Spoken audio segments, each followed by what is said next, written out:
So I learned about Salvador Dali and just how weird that guy was. So Salvador Dali, his parents, about 10 months or 11 months before he was born, had a kid called Salvador, and it died. Died very shortly after being born.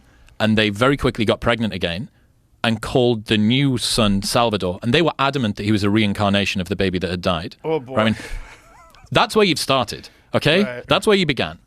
And then he used to throw himself down the stairs as a child because he was a masochist. He used to enjoy the pain of being thrown downstairs.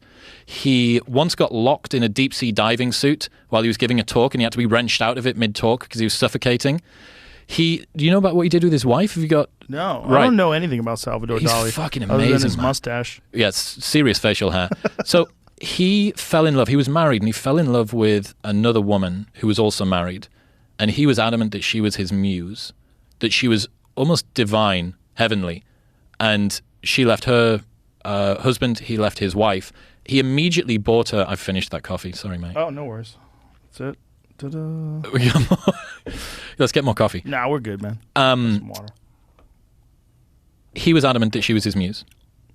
He bought her a castle and immediately started treating her like royalty. Oh, boy. So he used to send a formal request to go and see her.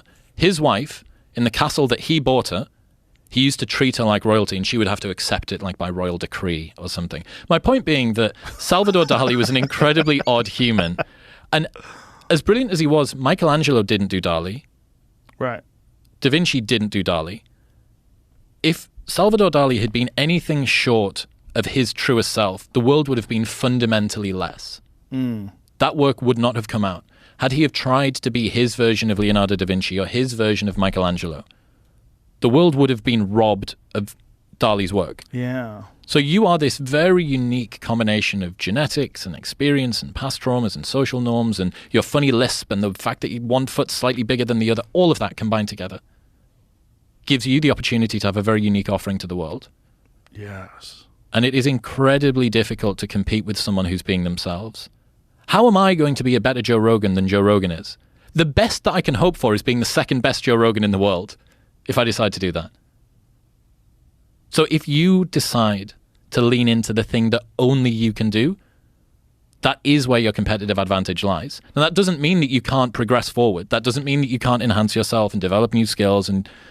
But I do think that there's something to do with embracing the uniqueness that you have that will allow you to direct yourself towards something that is more fulfilling, that's more in line with you, that is competitively more effective. Socially, people are going to resonate with you. We don't love people for how much they're like other people, right? No one's ever fallen in love with someone and said, you know what it is? I just love the fact that I can accurately predict all of their opinions without having heard their thought on something beforehand. I just adore how predictable she is. No.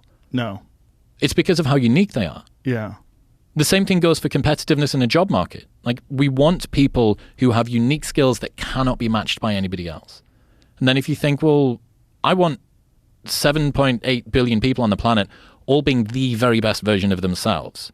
What is it that only you can do and you can bring? Because I've got people that can already do what they're doing. If you try and do what they're doing, then what's it like? They've already got that. Do the thing that only you can do.